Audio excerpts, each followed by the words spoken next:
ఏంటి దీనికి సంబంధించి ఏమనుకుంటున్నారు, ఎలా జరిగింది అనే దాని మీద మా ఢిల్లీ కరెస్పాండెంట్ సతీష్ అప్డేట్స్ ఇస్తారు. సతీష్, ఏంటి పేలుడుకున్న కీలకమైన కారణాన్ని ఏమన్నా అనలైజ్ చేశారా? మృతుల సంఖ్య మీద కరెక్ట్ గా అవగాహన ఒక అంచనాకు వచ్చారా? ఇంకా ఏమేమి చర్యలు తీసుకుంటున్నారు ఎన్ఐఏ గాని ఎన్ఎస్ఏ గాని? వికే గారు, సాయంత్రం ఎర్రకోట వద్ద భారీ పేలుడు సంభవించాలని చెప్పాల్సి ఉంటుంది. ఆగి ఉన్న కాలంలో ఒక్కసారిగా పేలుడు సంభవించింది. దాదాపు పేలుడు దాటికి కారు పక్కన ఉన్న ఇతర వాహనాలతో పాటు పలు ఆటోలు సైతం కూడా ధ్వంసమయ్యాయి. ఇప్పటికే ఢిల్లీ పోలీసులు సైతం కూడా సంఘటన స్థలానికి చేరుకుని విచారణ చేపట్టారు. అయితే కారుకు సంబంధించిన అంశాలు ఇప్పటి వరకు ఎవరిది వాహనం అనే దాంట్లో క్లారిటీ ఉంది. కానీ అత్యధికంగా రద్దీగా ఉండే ఎర్రకోట మెయిన్ గేట్ వద్ద మెట్రో నెంబర్ 1 గేట్ దగ్గరనే ప్రమాదాలు చోటు చేసుకోవడం, నిత్యం రద్దీగా వందలాది మంది టూరిస్టులు ఎర్రకోట పరిసర ప్రాంతాల్లో తిరుగుతుంటారు. ఎర్రకోట మెయిన్ ఎంట్రన్స్ వద్ద కూడా అనేక మంది టూరిస్టులు కూడా నిత్యం వెళ్తూ ఉంటారు. దానికి ఎదురుగానే అనేక కార్యక్రమాలు కూడా నిర్వహిస్తూ ఉంటారు. అయితే ఆటో వాళ్ళ నుంచి మొదలుగా నిత్యం వందలాది వాహనాలు కూడా ఒక దగ్గరే పార్క్ చేసి ఉండడం, ఒక్కసారిగా లాస్ట్ జరగడం, ఏం జరుగుతుందో కూడా తెలియని పరిస్థితి కొంత అయోమయం అయితే చెప్తున్నాం. దాదాపు ఇప్పటి వరకు మనకు అందుతున్న సమాచారం ప్రకారం 9 మంది కూడా చనిపోయినట్టు తెలుస్తుంది. 3 మందికి దాదాపు 12 మందికి మాత్రం తీవ్రంగా గాయాలైనట్టు తెలుస్తుంది. క్షతగాత్రులందరినీ కూడా ఎల్ఎన్జేపీ హాస్పిటల్ తరలించినట్టు కూడా కాసేపటిగా చెప్తున్నారు. ఢిల్లీ పోలీసులకు సంబంధించి కీలకంగా ఉన్న పోలీసులు అంతా కూడా చేరుకున్నారు. మరోవైపు ఎన్ఎస్జీ కావచ్చు, ఎన్ఐఏ కావచ్చు, వారంతా కూడా సంఘటన స్థలానికి చేరుకున్నారు. మాస్టర్ సైతం కూడా చేరుకున్నారు. సోమవారం కావడం కొంత దాని తీవ్రత తగ్గిందని చెప్పుకోవాల్సి ఉంటుంది. సోమవారం ఢిల్లీలో అనేక టూరిస్ట్ ప్లేస్లలో కూడా సెలవులు ప్రకటించడం ఉంటుంది. ప్రస్తుతానికి ఎర్రకోట వద్ద కూడా అలాంటి పరిస్థితి నెలకొంది. కానీ ఉదయం నుంచి కూడా దాదాపు నిన్న ఈ రోజు కావచ్చు ఐసీసీ ఉగ్రవాదులు కుట్ర పన్నుతున్నారు. దేశవ్యాప్తంగా కూడా అనేక కుట్రలు పన్నుతున్నారు. అందులో భాగంగానే పలు ప్రాంతాల్లో పేలుడు సంభవిస్తుందని కూడా ఇప్పటికీ ఇంటెలిజెన్స్ హెచ్చరికలు జారీ చేస్తుంది. తాజాగా నిన్న గుజరాత్ లో కూడా యాంటీ టెర్రరిస్ట్ ఫోర్స్ అయితే కూడా ఇదే అంశంలో భాగంగా దాదాపు 3 ఐసీసీ ఉగ్రవాదులకు సంబంధించి వారిని అదుపులో తీసుకుని తాజాగా ఢిల్లీలో ఈ రోజు ఫరీదాబాద్ లో కూడా అలాంటి సంబంధించిన 2 ఐసీసీ ఉగ్రవాదులకు సంబంధించిన డాక్టర్లు అయితే కూడా వారిని కూడా అదుపులో తీసుకున్న సందర్భంలో ఒక డాక్టర్ నివాసంలో ఏకంగా దాదాపు 2300 కిలోలకు పైగా కూడా పేలుడు సంభవించిన అవన్నీ దొరకడంతో పాటు మరోవైపు ఇక మరో డాక్టర్ సైతం కూడా అరెస్ట్ చేయడం, వారి నుంచి అనేక సమాచారాన్ని కూడా సేకరించడం కూడా జరిగింది. ప్రస్తుతానికి మాత్రం ఎర్రకోట వద్ద తాజా పరిస్థితి చూసిన పోలీసులు పెద్ద ఎత్తున కూడా ఈ ప్రాంతానికి చేస్తున్నారు. వారంతా కూడా ఇక్కడే ఎన్ఐఏ ఎన్ఎస్జీతో పాటు సిఆర్పిఎఫ్ బలగాలు కూడా పెద్ద ఎత్తున అక్కడికి చేరుకున్నట్టుగా మనకి బ్రేకింగ్స్ వస్తున్నాయి కదా. ఢిల్లీలో జరిగిన ఈ ఘటనను దృష్టిలో పెట్టుకుని పొరుగున ఉన్న ఉత్తరప్రదేశ్ కానీ ఇంకా ఇతర ప్రాంతాల్లో హై అలర్ట్ ప్రకటించడమే కాకుండా యూపీ ముఖ్యమంత్రి యోగి ఆదిత్యనాథ్ కఠినమైన ఆదేశాలు జారీ చేసినట్టుగా తెలుస్తా ఉంది. ఏంటి చుట్టుపక్కల ఉన్న ప్రాంతాల్లో ఎలాంటి చర్యలు తీసుకుంటున్నారు? దేశవ్యాప్తంగా ఎలాంటి హై అలర్ట్ ఉంది? మెట్రోపాలిటన్ సిటీలలో కూడా ఇదే పరిస్థితి. తాజాగా కాసేపు ఉత్తరప్రదేశ్ ప్రభుత్వం సైతం కూడా ఇదే ఆర్డర్స్ ని జారీ చేసింది. ఉత్తరప్రదేశ్ పరిసర ప్రాంతాలకు ముఖ్యంగా అయోధ్య లాంటి టెంపుల్ వద్ద ఇలాంటి పరిస్థితి జరుగుతుందాక పెద్ద ఎత్తున దాని ప్రభావం ఉంటుంది కాబట్టి దానిలో భాగంగానే యూపీ ప్రభుత్వం సైతం కూడా ఇప్పటికే అనేక చర్యలు చేపడుతుంది. ప్రస్తుతానికి ఢిల్లీ నుంచి ఇతర ప్రాంతాలకు వెళ్లే ప్రదేశాలు కావచ్చు, అదేవిధంగా ఢిల్లీకి ప్రస్తుతం మనం అతి చేరువలో ఉన్నాము. ప్రస్తుతం ఎక్కడైతే ఘటన చోటు చేసుకుందో ఆ ఘటనకు దగ్గరలో ఉన్న దాదాపు 1 కిలోమీటర్ మేర కూడా ఇక్కడ ఈ ప్రాంతాన్ని కూడా పోలీసులు తమ ఆధీనంలోకి తీసుకున్నారు. ఇక్కడ నిత్యం వందలాదిగా టూరిస్టులు వస్తూ ఉంటారు. ప్రస్తుతం మనం చూడొచ్చు రెడ్ ఫోర్ట్ కు వెళ్లి అతి సమీపంలో ఉన్నాం. దాదాపు 1 కిలోమీటర్ మేరనే రెడ్ ఫోర్ట్ పరిసర ప్రాంతాలంటూ కూడా పోలీసులు తమ ఆధీనంలోకి తీసుకున్నారు. ఉదయం నుంచి పెద్ద ఎత్తున దేశవ్యాప్తంగా పేలుళ్లకు సంభవిస్తుంది.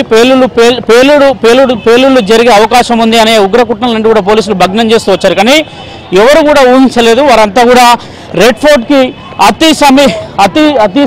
అతి సమీపంలోనే పూర్తిగా కూడా ఉదయం నుంచి కూడా, ఎందుకంటే రెడ్ ఫోర్ట్ అనేది అత్యంత సెక్యూర్ జోన్గా ఉంటుంది. గతంలో ఎర్రకోట పైన రైతులు ఆందోళన చేసిన సందర్భంలో కూడా పెద్ద ఎత్తున ఎర్రకోట పరిసర ప్రాంతాలను కూడా పోలీసులు తమ ఆధీనంలోకి తీసుకుంటారు. కానీ అట్లాంటి ఎర్రకోట పరిసర ప్రాంతాల్లో ఒక్కసారిగా బాంబులు పేలుతుంది అనేది కూడా ఎవరు ఊహించలేదు. బ్లాస్ట్ జరుగుతుందని కూడా ఎవరు ఊహించలేదు. కానీ నిత్యం వాహనాలని ఆగకుండా కూడా ఎర్రకోట బయట నుంచే వాహనాలన్నింటినీ కూడా బయటికి పంపిస్తుంటారు. అట్లాంటి పరిస్థితి నెలకొని ఉంటుంది.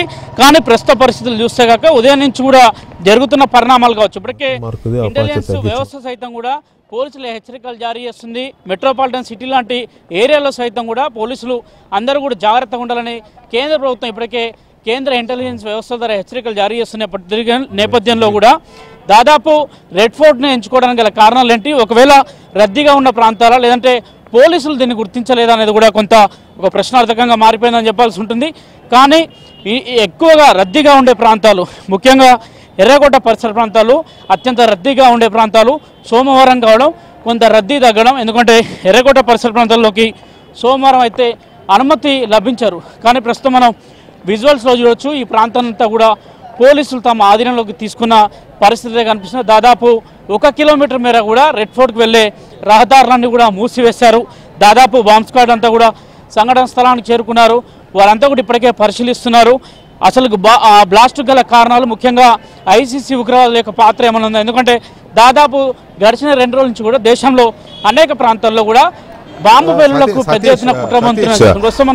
సతీష్, ఫరీదాబాద్ లో జైషే మహమ్మద్ కుట్రను భగ్నం చేశారు కదా, చాలా పెద్ద ఎత్తున పేలుడు పదార్థాలు స్వాధీనం చేసుకోవడంతో పాటు జేఈఎం టెర్రరిస్ట్ను కూడా అదుపులోకి తీసుకున్నారు కదా, దానికి దీనికి ఏమన్నా లింక్స్ ఉండే అవకాశం ఉందా?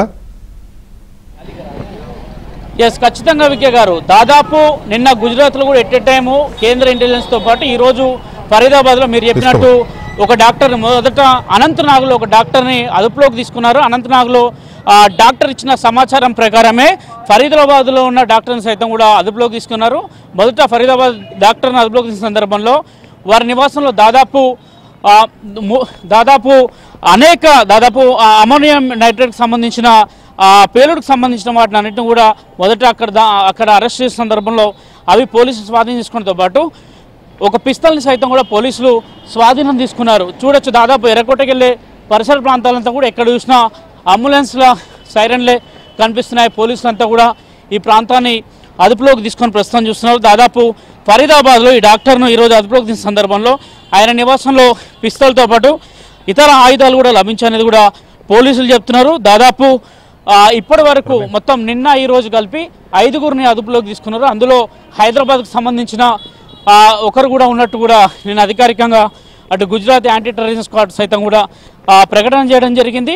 దాదాపు వారంతా కూడా ఇందులో ఇన్వాల్వ్ అయ్యారు అనేది కూడా చాలా స్పష్టంగా అర్థమవుతున్నది కూడా అటు కేంద్ర ఇంటెలిజెన్స్ వ్యవస్థ కూడా చెప్తున్న అంశము. మరోవైపు ఐసీసీకి సంబంధించి ప్రధానంగా ఢిల్లీలో ఎక్కడైతే అనంతనాగ్లో డాక్టర్ని అరెస్ట్ చేసిన అనంతరం ఆయన నుంచి సేకరించిన విచారణ అనంతరమే ఫరీదాబాద్లో డాక్టర్ని అదుపులోకి తీసుకోవడం, వీరితో పాటు మరికొందరు కూడా ఉన్నట్టు కూడా అటు కేంద్ర ఇంటెలిజెన్స్ వ్యవస్థ చెప్తున్నప్పటికీ కూడా ఈరోజు రెడ్ ఫోర్ట్లో కూడా అందులో భాగంగానే రెడ్ ఫోర్ట్ గేట్ నెంబర్ 1 దగ్గర కూడా అందులో భాగంగానే పెద్ద పేలుడికి ప్రయత్నం చేసినట్టు తెలుస్తుంది. అయితే పోలీసులు నిత్యం వందలాదిగా ఉంటారు, కానీ ఎందుకు పసిగట్టలేకపోయారు, లేదంటే అదే సమయంలోనే వాహనాన్ని నేరుగా తీసుకొచ్చి రెడ్ ఫోర్ట్ గేట్ నెంబర్ 1 దగ్గర ఆఫ్ చేస్తారనేది కూడా కొంత క్లారిటీ రావాల్సింది. ప్రస్తుతానికైతే విచారణ కొనసాగుతుంది. ఎందుకంటే నిత్యం ఎర్రకోట పరిసర ప్రాంతాలలో ఎక్కడ చూసినా కానీ సీసీ కెమెరాలు ఉంటాయి. సీసీ కెమెరాల పర్యవేక్షణలో ఎర్రకోట పరిసర ప్రాంతాలంతా ఉంటాయి. కానీ ప్రస్తుతం జరిగిన తీరును చూస్తే మాత్రం పెద్ద ఎత్తున ఒక పేలుడు సంభవించడం, ఆ పేలుడు దాటికి ఈ చెల్లాచెదురు కావడం, దాదాపు 12 మంది ఎల్ఎన్జేపీ ఆసుపత్రిలో కొంత క్రూషియల్గా వారు క్రిటికల్ పొజిషన్లో ఉన్నట్టు కూడా తెలుస్తుంది. మరోవైపు